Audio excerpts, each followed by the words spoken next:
Hello students, welcome to Kaushal IAS, welcome to our daily current affair series beyond headlines, जहाँ मैं हर दिन आप लोगों के सामने रोज कुछ इंपॉर्टेंट टॉपिक्स लाता हूँ from various newspaper, the Hindu, the Indian express, the times of India और कुछ इंपॉर्टेंट जो मैगजीन है, जैसे कुरुक्षेत्र हो गया, योजना हो गया, उससे मैं सिलेक्ट करके आपके लिए 5 इंपॉर्टेंट टॉपिक्स हमेशा लेके आता हूँ जो कि आपका ओपीएससी और यूपीएससी जो सिविल सर्विस एग्जामिनेशन है उसमें आपका प्रीलिम्स में भी हेल्प करेगा, है ना, जैसे आपका मल्टीपल चॉइस क्वेश्चन में, और जो ये कंटेंट में जिस तरीके से लिखता हूँ वो आपका मेंस में भी आपको बहुत हेल्प करने वाला है। ठीक है, तो ये जो टॉपिक में जो है आपके सामने जो दिख रहा है उसको मैं ब्रीफली डिस्कस करूंगा और हर एक टॉपिक के बाद मैंने एक क्वेश्चन दे रखा है आपको जो आप वीडियो पॉज करके कमेंट करिए जरूर।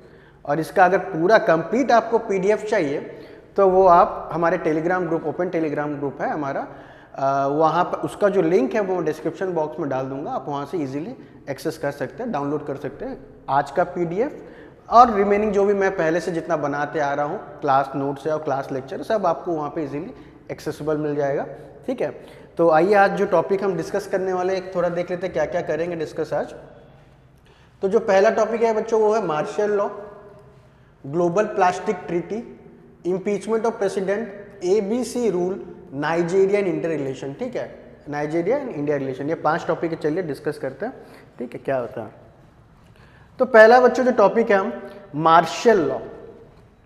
तो मार्शल लॉ या मिलिट्री लॉ, पहला क्या होता है, जब भी सिविलियन, जैसे तो आपका ये न्यूज़ में इसलिए साउथ कोरिया में क्या हुआ, जो उनका प्रेसिडेंट है, जो उनका जो पार्लियामेंट है वहाँ पे मार्शल आर्मी लोग, जो उनका प्रेसिडेंट है, मार्शल लॉ लगवा दिया। ठीक है, पार्लियामेंट के बाहर ही, मतलब पूरा पार्लियामेंट को, वहाँ का पार्लियामेंट को पूरा आर्मी ने घेर लिया।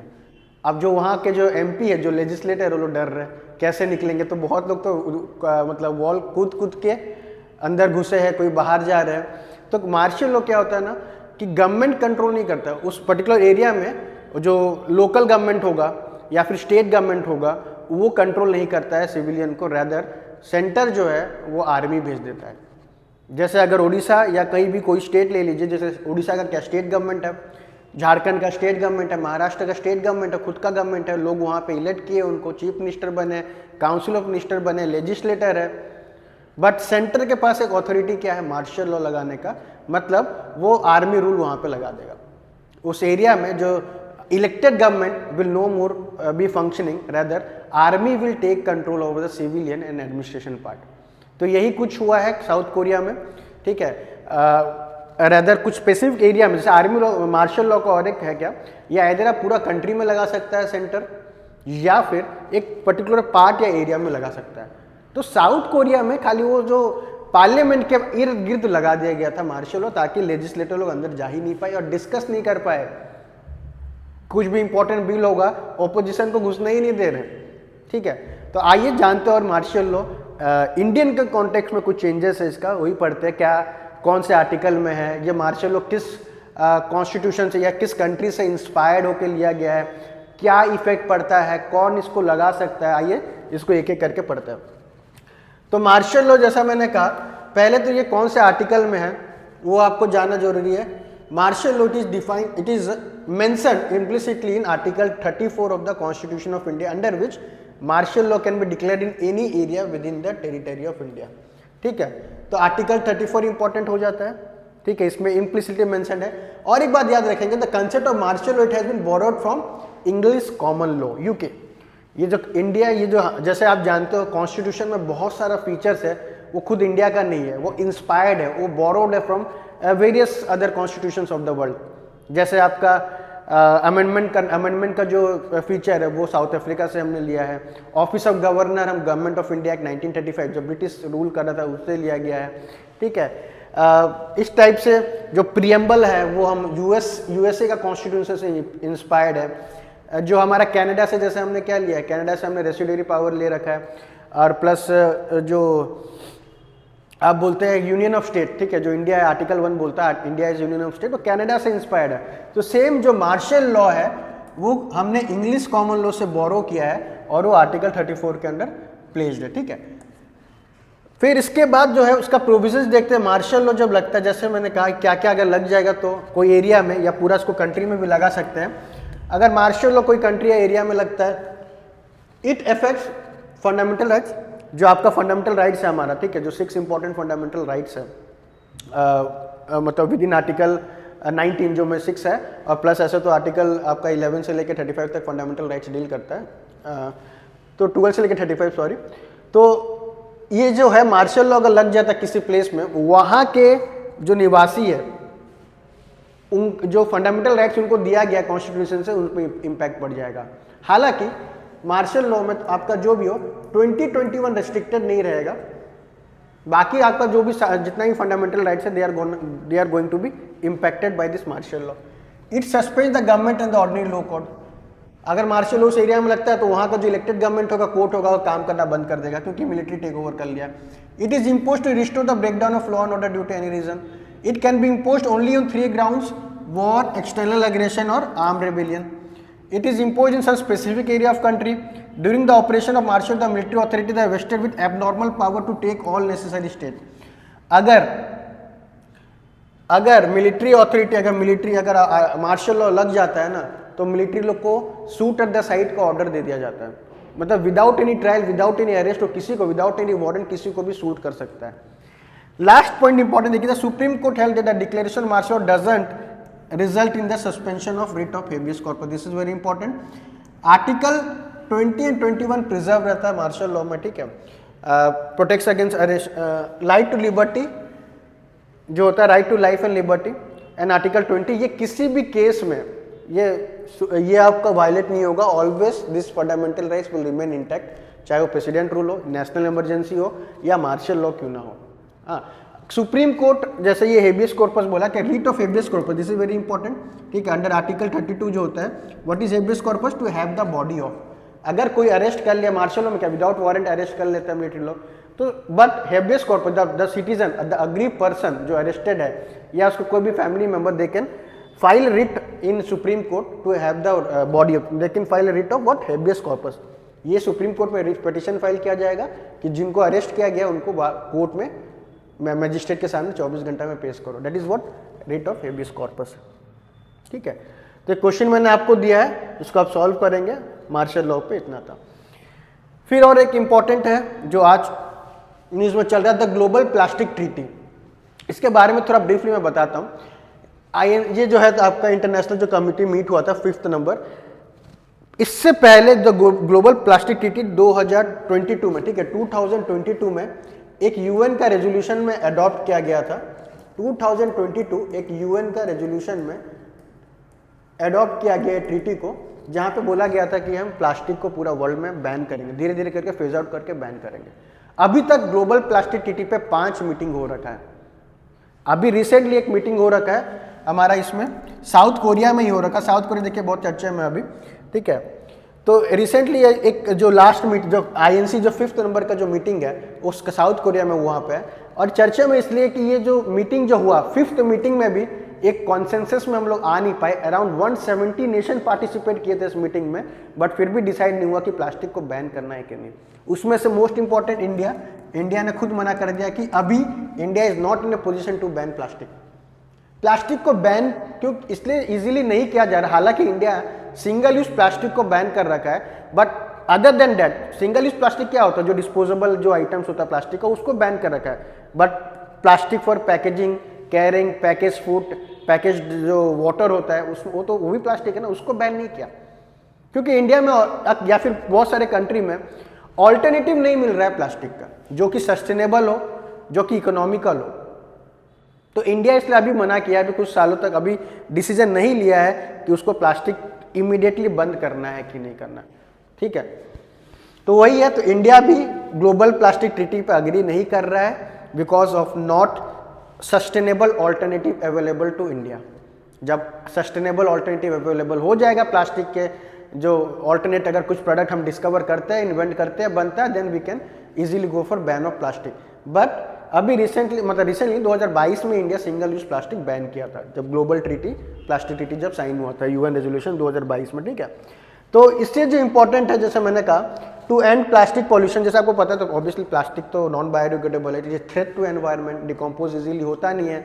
मराइन में जो सी में भी बहुत प्लास्टिक पॉल्यूशन हो गया है। आपका जो बीट्स है, प्लास्टिक बीट्स, वो क्या होता है कि एनिमल के जो आपका फिश होता है या फिर बड़े बड़े जो मेराइन ऑर्गेनिज्म है वहाँ पे जाके फंस जाता है, ठीक है। तो लाइफ थ्रेटनिंग है उनके लिए। प्लस प्लास्टिक पॉल्यूशन तो हर जगह आपको पता ही होगा, इवन जब भी कोई अगर ग्राउंड में भी पाया जाता है तो वो पूरा ग्राउंड को या ज़मीन को, लैंड को पूरा इनफर्टाइल कर देता है, ठीक है, बैरन कर देता है। तो यही है जो मैंने कहा 2022 में। अभी जो आपका जो मीटिंग हुआ था वो कहाँ पे हुआ था? साउथ कोरिया में, ठीक है। बुसान बोल के एक जगह है, उसमें नहीं लिखा है क्या मैंने? हाँ, ये देखिए यहाँ पे जो अभी जो मीटिंग है, लास्ट जो 5 मीटिंग है, INC जो 5 मीटिंग है, कहाँ पे हुआ बच्चों? बुसान में हुआ, that is in South Korea. तो यहाँ पे साउथ कोरिया में मीट हुआ है। अगेन इस मीट में भी कोई फ्रूटफुल डिसीजन पे कोई आया नहीं है और इंडिया ने साफ साफ मना कर दिया है कि हम प्लास्टिक को अभी बैन नहीं कर सकते जब तक हमारे पास दूसरा ऑल्टरनेटिव नहीं आता। तो ग्लोबल प्लास्टिक ट्रीटी बहुत इंपॉर्टेंट है, ठीक है। 170 मेंबर्स ने पार्टिसिपेट किया, फिर भी they are not arriving at consensus. Coming to next question, यहाँ पे मैंने क्वेश्चन आपको दिया है एक मेंस टाइप में, why is global plastic treaty needed, ठीक है। इसको आप अराउंड 150 वर्ड्स में लिखिए और कमेंट बॉक्स पे कमेंट करिए, मैं जरूर इस पर फीडबैक दूंगा आपको। आगे बढ़ते हैं, इम्पीचमेंट ऑफ प्रेसिडेंट। तो अगेन ये इम्पीचमेंट ऑफ न्यूज में इसलिए साउथ कोरिया। अब जब साउथ कोरिया में जो प्रेसिडेंट जो स्टेप लिया ना, मार्शल लॉ लगाया पार्लियामेंट के इर्द गिर्द पे, तो अब अपोजिशन पार्टी लोग मूव करेंगे क्या? Impeachment motion against president. तो इसको समझते थोड़ा इंडियन कॉन्टेक्स्ट में इम्पीचमेंट मोशन क्या होता है, इम्पीचमेंट ऑफ प्रेसिडेंट क्या होता है, किस आर्टिकल में है, कौन सा प्रोविजन है, क्या स्टेप्स फॉलो करता है, आइए इसको जानते हैं जल्दी से। तो इम्पीचमेंट ऑफ प्रोसेस, जो इम्पीचमेंट ऑफ प्रेसिडेंट है, ठीक है, सुप्रीम कोर्ट का जज, हाई कोर्ट का जज, ये भी इम्पीच होते हैं, बट ये जो टॉपिक है हमारा इम्पीचमेंट ऑफ प्रेसिडेंट, ठीक है। तो पहले देखते हैं तो कौन सा आर्टिकल इम्पीचमेंट पर डील करता है? Article 61 of the Indian constitution deals with impeachment of president. President सिर्फ एक ही कंडीशन पे इम्पीच होता है या रिमूव कर पाएंगे, that is for violation of constitution, ठीक है। On a condition president can B impeach only on one condition, अगर वो in the condition of what? Violation of constitution. But क्या है वायलेशन ऑफ कॉन्स्टिट्यूशन, ये डिफाइन नहीं किया है कॉन्स्टिट्यूशन। जैसे मार्शल लॉ पहला टॉपिक पढ़ते हैं, मार्शल लॉ को पूरा अच्छे तरीके से डिफाइन किया ही नहीं है कॉन्स्टिट्यूशन। मार्शल लॉ क्या है, अच्छे से डिफाइन नहीं है। Same, president can be impeached only when he or she violates the constitution. But what makes any action that is violative of constitution that is required for president to be removed, वो describe नहीं है, सिर्फ लिख दिया गया है कि violation of constitution. Impeachment proceeding can be initiated, ये कुछ प्रोसेस है। It can be initiated by either house of the parliament with charges being signed by 1/4 of member of that house. अगर कोई प्रेसिडेंट को रिमूव करना है तो either of the house, कोई भी हाउस, आइदर लोकसभा या राज्यसभा इनिशिएट कर सकता है प्रोसेस इम्पीचमेंट का। बट कंडीशन क्या है? 1/4 ऑफ द मेंबर्स वो साइन करना पड़ेगा इम्पीचमेंट। हाँ, हम रेडी है, 1/4 of the total strength of the house, they need to sign for this impeachment process. उसके बाद क्या होगा? The president should be given 14 day notice, ठीक है, एंड उसके बाद 14 दिन का नोटिस दिया रहेगा। फिर एन इम्पीचमेंट को क्या बोलते हैं? क्वाजी जुडिशियल प्रोसेस भी बोलते हैं। ऑब्वियसली किसी को रिमूव किया जा रहा था, impeachment is what? Semi judicial या quasi judicial process in parliament where nominated members of either house of the parliament के पार्टिसिपेट। देखो, इलेक्शन में इसका जो इलेक्टरल कॉलेज है, प्रेसिडेंट को इलेक्ट करने के लिए कॉलेज बनता है, इलेक्टरल कॉलेज, जिसमें क्या होते हैं बच्चों? जितने भी इलेक्टेड मेंबर्स ऑफ लोकसभा रहता है, इलेक्टेड मेंबर्स ऑफ राज्यसभा रहेगा, and elected members of state legislative assembly रहेंगे, plus elected members of union territory. 2 union territory इसमें शामिल होती है, दिल्ली एंड पौंडीचेरी। अभी कश्मीर भी ऐड हो जाएगा, उसका लेजिस्लेटिव असेंबली बन गया। तो इलेक्शन टाइम में देखो कितने लोग मिलकर इलेक्ट करते हैं प्रेसिडेंट को। इलेक्टेड मेंबर्स ऑफ लोकसभा रहेंगे, इलेक्टेड मेंबर्स ऑफ राज्यसभा रहते हैं, इलेक्टेड मेंबर्स ऑफ सारी स्टेट लेजिस्लेटिव असेंबली रहेंगे, एंड इलेक्टेड मेंबर्स ऑफ जो 2-3 जो union territory, Delhi, Pondicherry and Jammu Kashmir.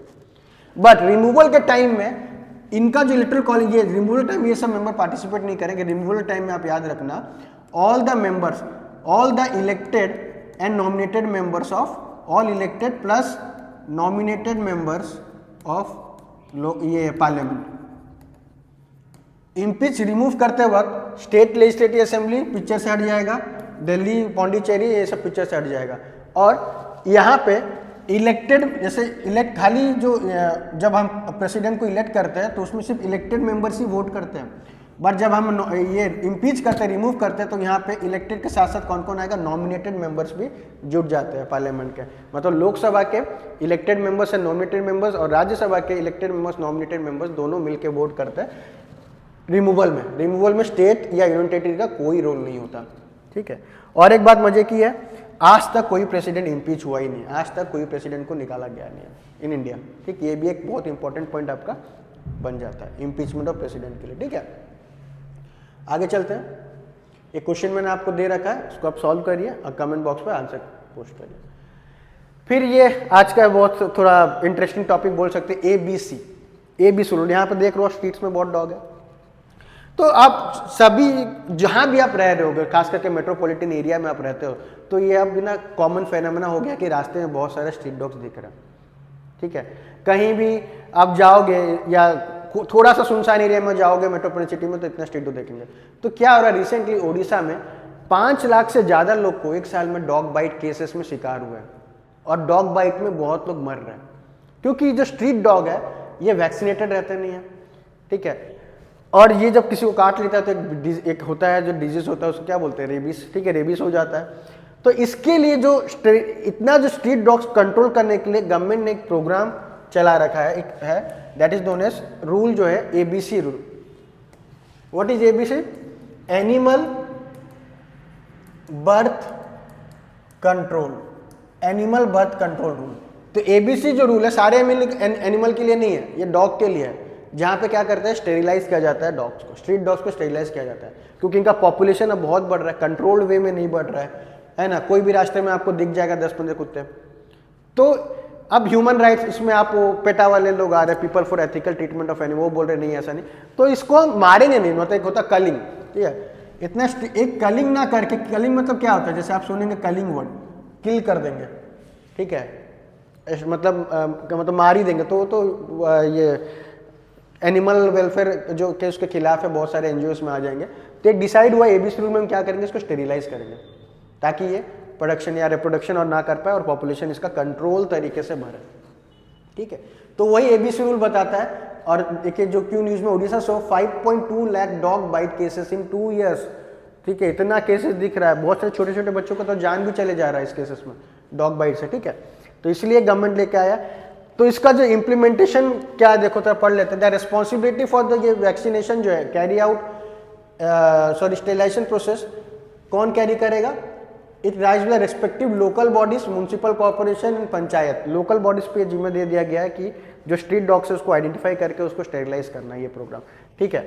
The municipal corporation the required to implement ABC and the anti rabies programme jointly, ठीक है। अगर आप म्यूनसिपल कॉर्पोरेशन एरिया में हो तो उधर के जो भी कलेक्टर होंगे, ADM होंगे, उनका रिस्पॉन्सिबिलिटी है कि जो शहर में जितने जो अनकंट्रोल्ड वे में जो डॉग्स का जो हो रहा है ब्रीडिंग, है ना, अनकंट्रोल वे में जो बाइट कर रहे हैं, तो उसको पूरा प्रॉपर केयर करें। प्लस ABC प्रोग्राम के साथ साथ एंटी रेबीज का प्रोग्राम भी करें, जो कि एंटी रेबीज बहुत ही डेडली डिजीज है बच्चों।